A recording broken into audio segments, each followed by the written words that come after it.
From Shah Bano to triple talaq, the Supreme Court of India has played an important role in empowering Muslim women.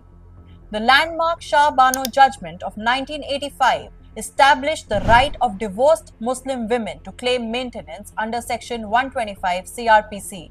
This judgment sparked controversy, leading to the Muslim Women Protection of Rights on Divorce Act of 1986, which restricted maintenance to the iddat period.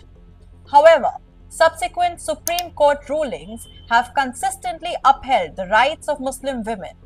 Notable cases include Golbai versus Nasrozji 1963, which set guidelines for valid marriages under Muslim law.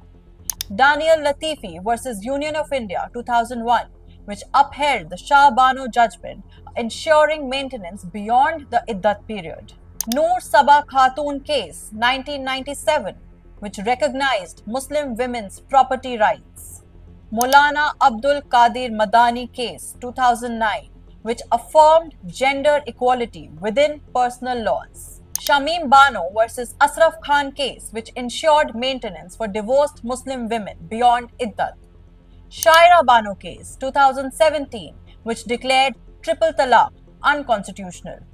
Most recently, the Supreme Court ruled that a Muslim woman divorcee is entitled to maintenance from her husband under Section 125, reinforcing this as a right, not charity.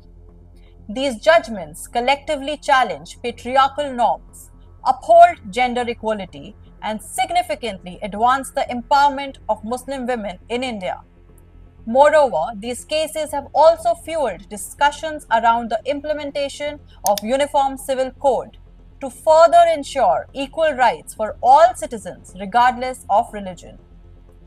How do you think these Supreme Court rulings and the potential implementation of the UCC have impacted the social and economic status of Muslim women in India? Follow Law Street Journal for more legal updates.